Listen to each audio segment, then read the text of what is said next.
The Honorable Justices of the Supreme Court of the State of Iowa. Hear ye, hear ye. The Honorable Supreme Court of the State of Iowa is now in session. Thank you. Please be seated. Good afternoon. We have three cases that will be submitted. Those cases are State of Iowa versus Jeffrey Myers. Second case is Diana Helmers versus City of Des Moines. And the final case is State of Iowa versus Kayla Haas. Only the first case will be orally argued, and the second two cases are now submitted to the court. And we'll proceed to hear the arguments in Myers. Ms. Reddy.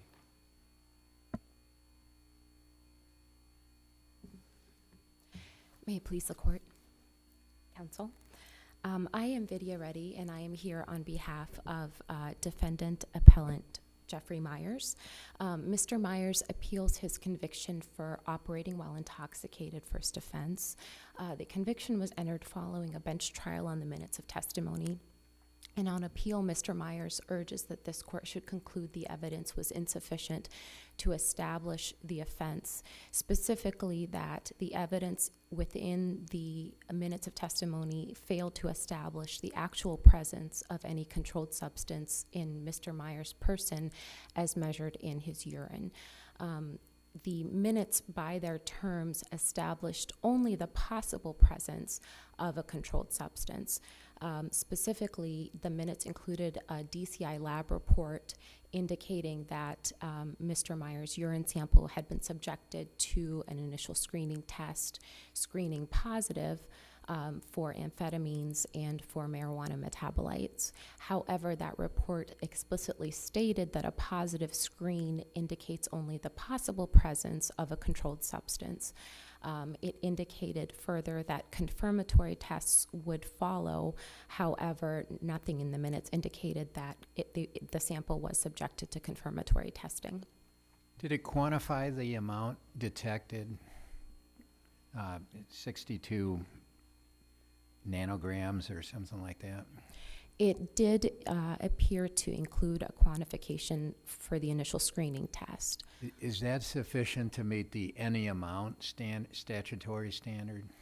No, not as an initial screening test, because that quantification has to be read in conjunction with the rest of the report, and the report by its terms states that a positive screen establishes only the possible presence. So defendant certainly doesn't suggest that there has to be any quantity over a particular threshold. Any amount does qualify. The question here is whether an initial screening test, which by its terms, based on what's in the record, says that it establishes only the possible presence of the substance, qualifies. So possible falls, in your view, well short of the requirement of proof beyond a reasonable doubt. Correct. That's exactly. Here's the question I have, Ms. Reddy. If this had been a regular full-blown trial instead of a trial on the minutes, it strikes me that you would have a very, very good argument that this preliminary test is not admissible because of what it says on its face. But where it's a trial on the minutes, don't we have to deem admissible the report? I don't think so. I think the question is, assuming it's certainly within the record and properly before the court on this record. I think the question is what the court can conclude from that item of evidence. And defendant's position is that the court cannot conclude from that item of evidence that it is an indicator of actual presence of the drug, because by its terms it establishes only the possible presence. So defendant does not believe that by failing to exclude that particular item, it in any way helps elevate it to the level of evidence that could be relied upon to establish guilt beyond a reasonable doubt. Does the circumstantial evidence about the watery eyes, bloodshot eyes, and the failed tests, does that add to the quantity of proof? No. So first, it doesn't add to the quantity of proof in the person alternative, and defendant's position is that's the only alternative that we can judge sufficiency by, and I'll explain that a bit more further. But even to the extent this court disagrees with that argument and concludes that the under the influence alternative was on the table, defendant's position is that even under that, I know the state suggests that you can look at the preliminary screening test as circumstantial evidence in conjunction with that other evidence, but because by its terms it establishes only the possible presence, defendant's position is it would be too speculative to conclude from that, even that it's circumstantial evidence that aids in a finding of But guilt. what about the bloodshot eyes and fatigue and sweating profusely, and the minutes contained 6, 7, 8 of those descriptors? So factually, defendant's position is that would not rise to the level of establishing guilt even under the under the influence alternative. Number one, because those physical manifestations can all be explained by nervousness, by the other physical limitations that the defendant had, including the fact that he stated that he was on cold pills for an extended period of time, that he had back problems affecting his ability to perform the field testing. And I would also note that the officer's report concerning the field testing detailed the tests that were administered regarding performance and results in the sense of certain cues being presented, but it did not provide any sort of conclusion about what all that means in terms of was each test passed, was it failed, is this within the realm of how a person could perform if not under the influence, but having these other conditions of being tired, of being nervous, of having a back problem, those types of things.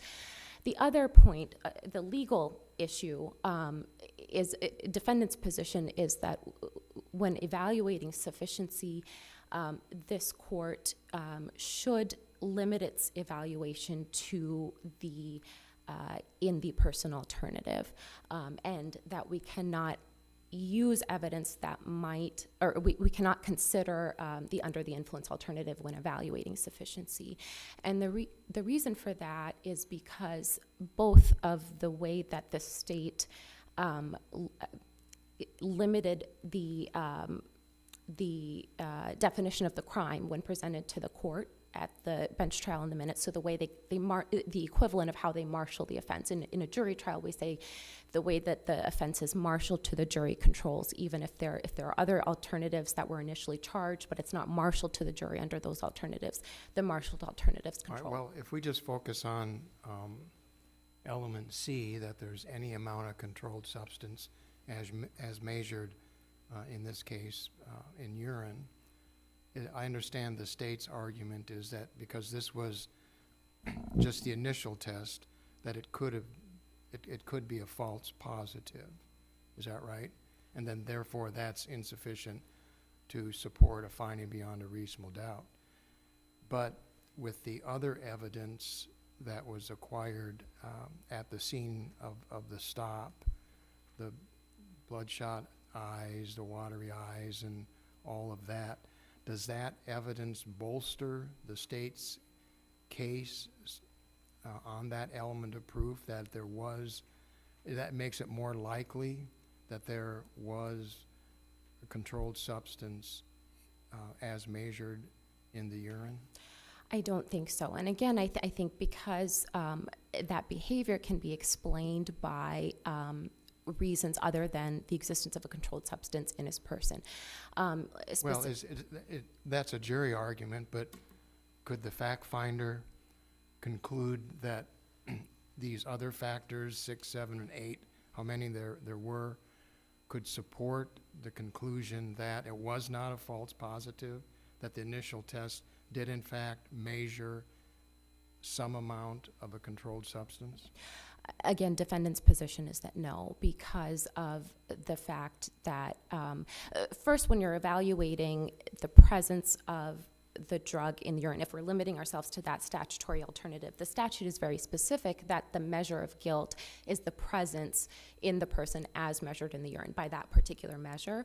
And so, no, I don't believe that we can look to these other circumstances as, especially without testimony, perhaps with expert testimony saying that these are manifestations that occur when it's within the urine, but there's not that either.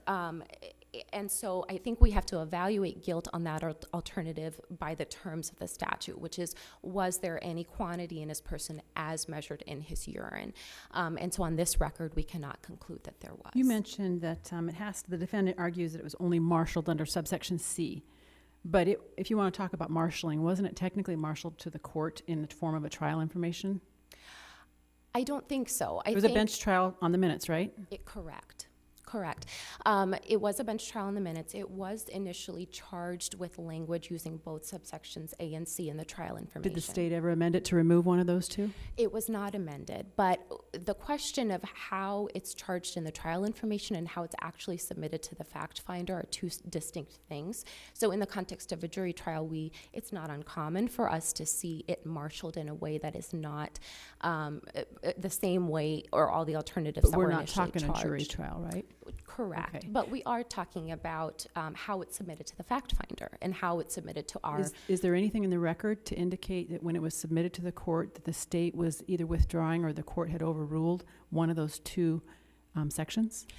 The defendant's position is that's established by what the state argued at trial, which is specifically outlining, Judge, we conclude that elements 1 and 2 are established, and they outline elements 1 and 2. That element 1 is that defendant was driving. That element 2 is that there was an amount of a controlled substance, specifically amphetamines and marijuana, present in the individual's urine as measured in the DCI lab report. And so they specifically hone in on those in reciting elements, state 1 and 2, and they specifically rely on in the person alternative. So did the defendant make any effort to back out of the minutes of testimony as they pertain to the other section, or were they adopted wholeheartedly? They were. The defendant, it's certainly not an admission of all the minutes of evidence, but all the minutes were before the court for consideration. I have a question here. If I read the judgment and sentence, he wasn't found guilty of C, which is the drug one. He was only found guilty of A and B. So I mean, what difference does it make on the drug one when he's only found guilty of influence of a combination or alcohol or concentration of 0.08? Wasn't found guilty of C. So there is an error in the judgment entry regarding the elements of the statute or alternatives. They weren't corrected, and we have to go on what he was found guilty of. I think we have to go on what he was found guilty of, which is controlled by the verdict, which is different than the judgment entry. So the verdict is what was entered or what the court found on the record. And the case law discusses how in a bench trial in the minutes, the court has to, render a verdict by making findings of fact and conclusions of law. And that's what the judge did during the trial on the minutes in that discussion that's quoted in the defendant's brief, saying that first, the first element that they had to show is that you were driving or operating. Operating's a little different than driving. In this case, you were driving. The second element they had to show is that there was an amount in your person. Judge makes a statement that they could have also proceeded under the... He wasn't found guilty of C in the verdict. In the verdict, he was just found guilty of 321J2 without specifying which section he was found guilty. And then the more specific is the sentencing order. So I think what defendant is referring to as the verdict is where the court made the findings and conclusions, which was in the transcript of the minutes of testimony. There was a written order entered memorializing that, and I think maybe that's perhaps what you are referring to, Justice, in discussing the written verdict. But defendant's position is that the verdict is where the findings and conclusions are, and that's made on the record. That's what Rule 2.17 requires, is that it be made on the record. It doesn't require that it be a written order.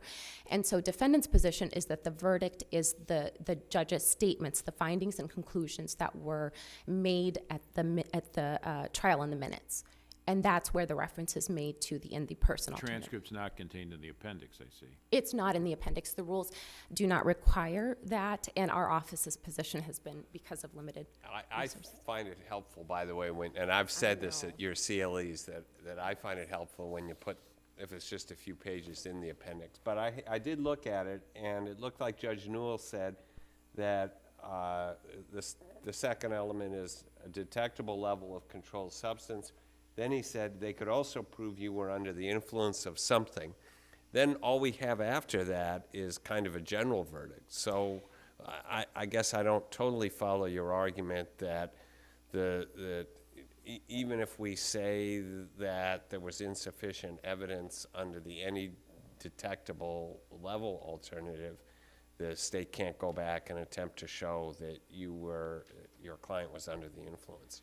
So I disagree. And to Justice Wiggins' point, also the quoted language is recited in the briefs, in case that makes it easier for anyone to follow along. But defendant's reading of that language is that the court says, the first element was that you were driving or operating a motor vehicle.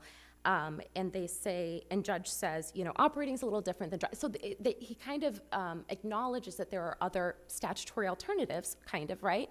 In this case, you were driving. And then judge goes to the second element. I see that I am over time. May I briefly conclude? Judge judge goes to the second element, says the second element is at the time you're operating the motor vehicle, you had a detectable level of controlled substance in your bloodstream. And then it says they could also have prove that you were under the influence of something. A defendant's argument is that statement is a reference to another. They also could have proceeded on this other alternative, but in this case, because that's the next sentence, in this case, you did agree to provide a urine sample. The urine sample was positive for marijuana and amphetamines, and so those are the elements the state has to establish. So defendant's position is it's not a general verdict.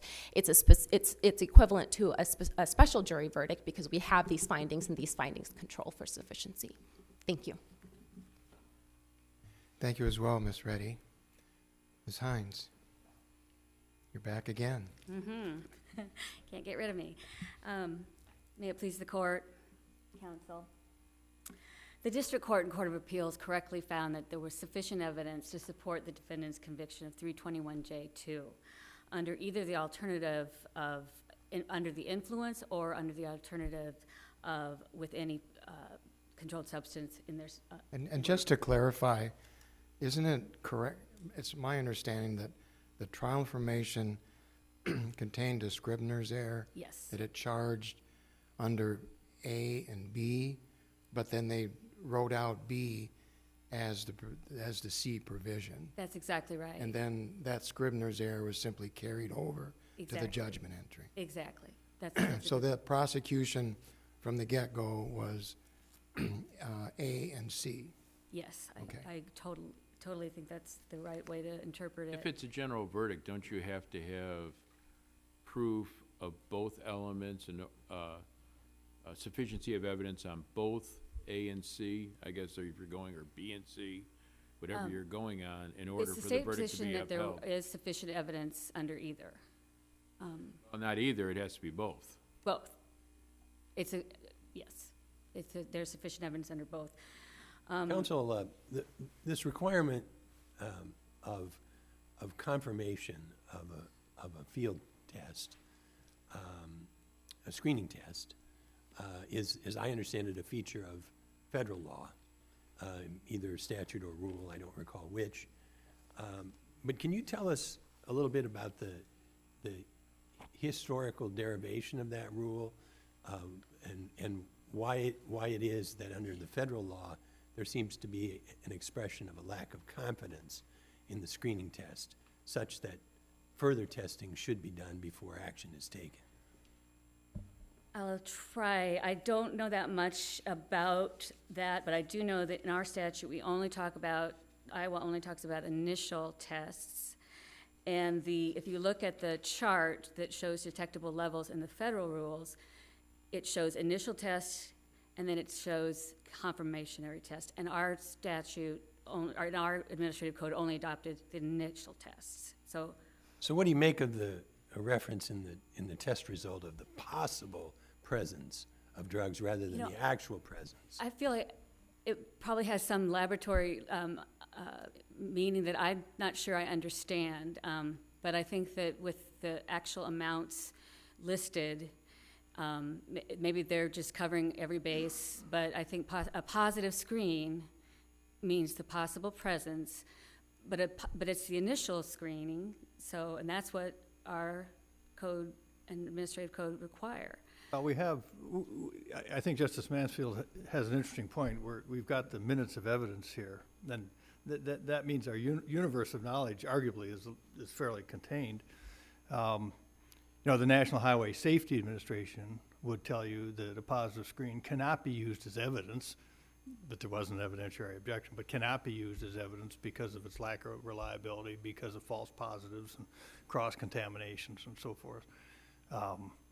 But that's not quite what we have here. What we have here is a document, the minutes of testimony, that talks about possible marijuana. One can argue we're stuck with just that as a universe of knowledge. Is that enough? The crime isn't possible marijuana in the bloodstream. So under C solely, one could argue under C you can't use what I just read from the National Highway Safety Administration, maybe. But it also means you're stuck with the characterization of possible marijuana. That's true, and yes, on this record, we're stuck with the face of the lab report, which the defendant did stipulate was correct.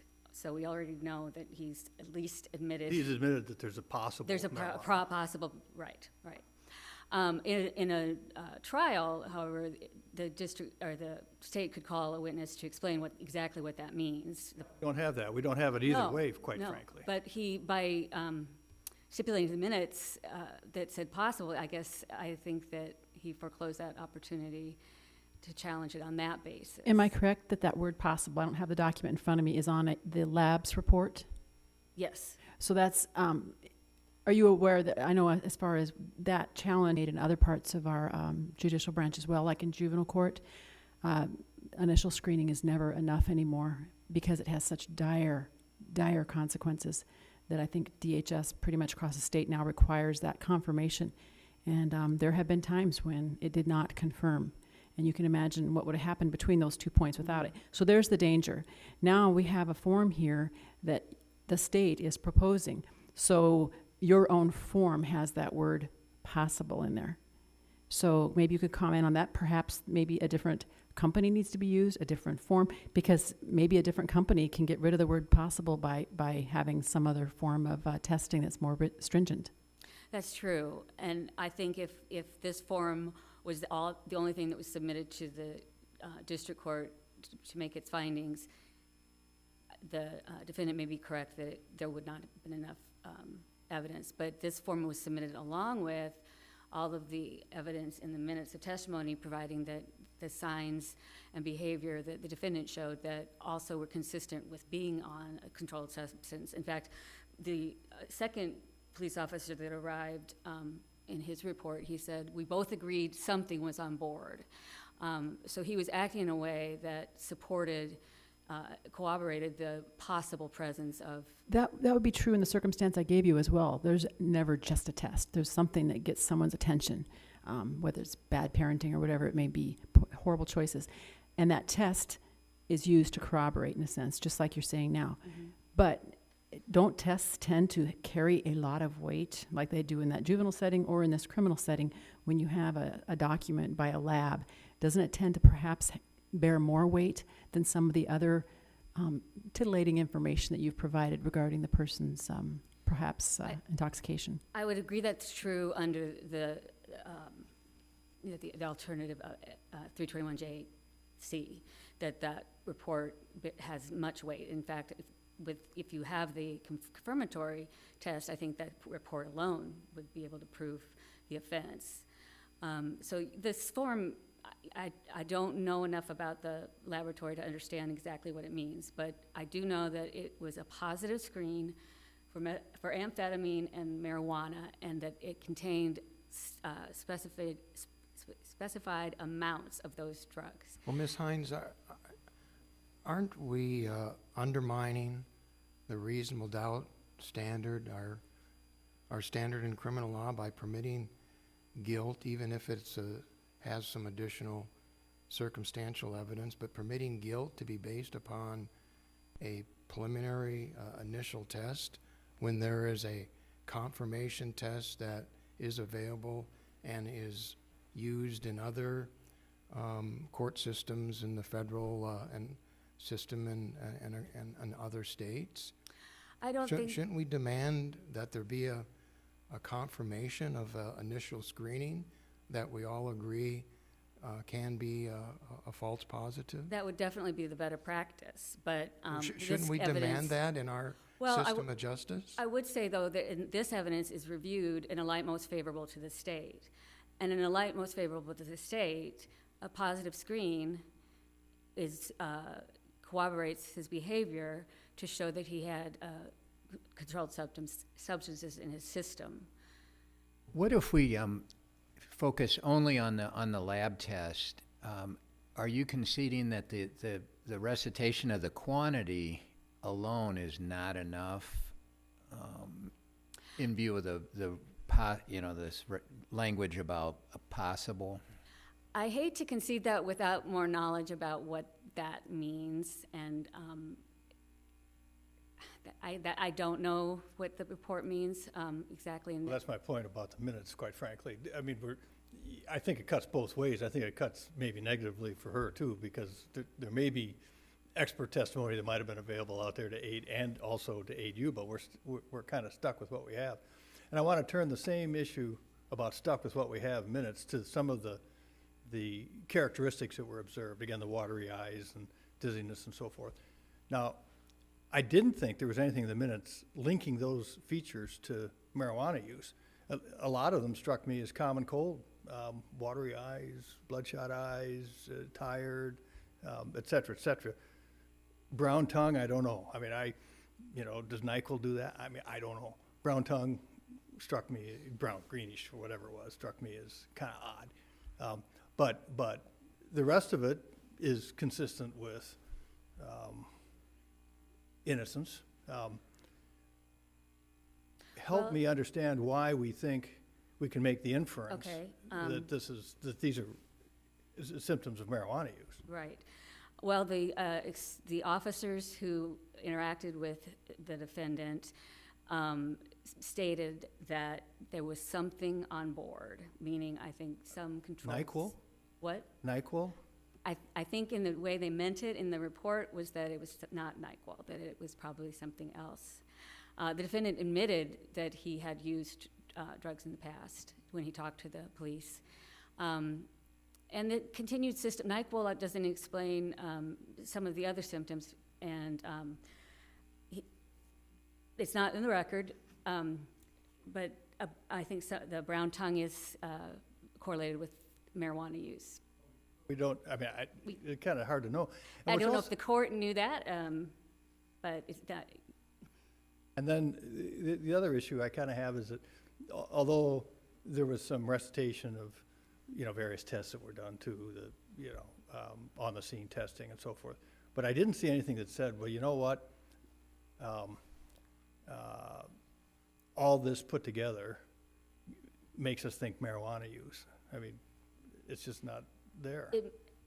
I think it made the officers think there was some type of controlled substance in the defendant's system based upon I think the word controlled substance, but. Pardon me? It doesn't say controlled substance. It says something was on board. Something on board. But the fact that they arrested him after he failed his, not failed, but he did not do well on his field sobriety tests. Can you tell me if it was a drug recognition expert? I don't remember looking at that. Was the officer a drug recognition expert? There's no indication in the record. He was just a regular officer? Mm-hmm. I don't know for sure, but there's nothing that says he's a drug recognition officer. To make sure I understand your position, you're relying on the sufficiency argument for subsection C, the any amount provision. You're relying on both the lab test and the officer's observations. That's exactly my position. But you're not prepared to concede if you take out the officer's observations, the document alone with the quantity stated, it is sufficient? I'm not sure about that. I wish I knew more about how it all was done, so I hate to lock into a statement that I would later regret, but based on what this says, I think the possible presence of and amounts, it almost gets you there. I don't know if it. What's the state's position on what he was convicted of? A, B, or C? Or A, B, and C? Or A? Well, the state's position is that the district court did not make clear which provision he was convicting under. It is different in the trial information and in the judgment. Those were the two, A and C were the two substantive crimes. And the I never saw the C in either the trial information, the judgment, or the sentencing. As Chief Justice Katie said, it matched, though the letter was wrong in the trial information, it matched the language for C. And so I think the court probably just took that from the trial information and put it in the judgment. So I don't think it's clear one way or another which alternative the district court found. The state's position is it could have found under either on this record. I believe the court. Doesn't it seem like it found both, because the court mentions A and B, and if these are Scrivener's error, then it probably meant A and C. Exactly. That's true. I think if we, and the record we have, I think that there's more support that it found both. And Court of Appeals made a finding that it was the oral comments during the trial and the minutes of evidence clarified the conviction was based on A and C. I'm sorry, I had that little reverb or something. I didn't. Yeah, the Court of Appeals said that the comments made during the trial on the minutes of testimony clarified it. Exactly, and I would talk about that right after this. I don't think the court, I don't think it was a marshalling instruction when the state provided the terms of one of the offenses. And the district court quickly followed that up with, or you could be found under the influence. Well, you know what's interesting here is when there's a general verdict, we're not sure whether a jury decided on A or the jury decided on C. And so we have to find beyond a reasonable doubt on both A and C, because some members of the jury may have been on A and some may have been at C. But here it's a trial to the court. There's one judge, and this judge said, I find you guilty under A and C. Would that mean that we don't follow our normal rule of a general verdict because there's just one fact finder here? I think we do give a lot of deference to the district court to know the elements. I guess that assumes that there wasn't enough evidence for one of the offenses. And I contest that I think there was enough evidence for both of them. But if there wasn't, this case would probably have to be remanded so that we knew which element or which section the district court, if you found one alternative was not supported by the evidence, I think we'd probably still have to go back to the district court for him to find. If it's a general verdict. Yes. Yes. You may sum up. The state requests this court find that the district court properly found sufficient evidence under both 321J2A and B and affirm the district court's finding. Ms. Hines, thank you. Rebuttal, Ms. Reddy? Thank you. Starting first with the factual question regarding the role that the other evidence that the state points to has in making a determination on sufficiency. So the state points to the officers believing that there was something on board, that there was something wrong here. Defendant points out that those types of hunches or suspicions might warrant further investigation by an officer, but does not amount to sufficient evidence to convict. So officer instincts or suspicions, mere suspicions, that something was on board is not enough to convict. And similarly, as was mentioned earlier, the physical manifestations that the officers pointed to in particular can be explained by the reasons given by the defendant, that he had a cold, that he was on cold medicine, that he was tired, that he had a back problem. And so without a valid chemical test that could be relied upon, those other considerations do not establish sufficient evidence. What about the colored tongue? Once again, there's nothing in the record stating what that means, stating that a greenish and brownish tongue indicates use of or the presence of either of those items within the person. I would also bring the court's attention to Brubaker, merely because I think the facts of that case might be helpful in that the court undertook some of this consideration of that was the case where the DCI criminalist testified that the pills that were found in a defendant's vehicle were consistent with a particular prescription medication. And the court went into this question of concluding that that's not in and of itself sufficient evidence to establish that this was a controlled substance. Can that, in conjunction with the other factual circumstances, establish it? And there, the factual circumstances included that they were found under the backseat of the vehicle, that they were in an unlabeled prescription pill bottle, and that there was also a syringe located within the vehicle. And the court still said that even considering those other circumstances together with the criminalist's testimony that the pills were consistent in appearance with this particular prescription drug, that still did not suffice to establish necessarily that particular element. In Brubaker, were they relying on officers' observations regarding the driver's behavior?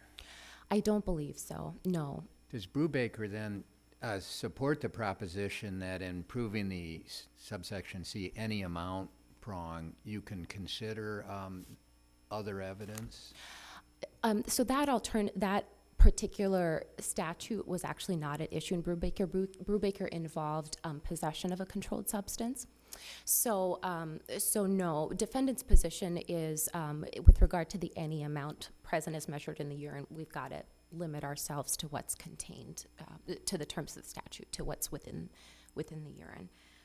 I would also again point out that as several members of this court have already discussed, our court has appeared to incorporate into bench trial findings or verdicts concepts from how we evaluate sufficiency in the context of a jury verdict. Do we have a general verdict or do we have a special verdict? And defendant's position, and the case law, including Huff and McFadden and Lukens, all talk about, if there are no findings, then we treat it as a general verdict. But if there are findings by the court, then we treat it as a special verdict. And therefore, when we have a special verdict, when we know what the court found, or base the finding of guilt on, sufficiency has to be limited to whether the evidence was sufficient on that statutory alternative. And again, defendant's reading of what the court rendered in its findings and verdict, which is what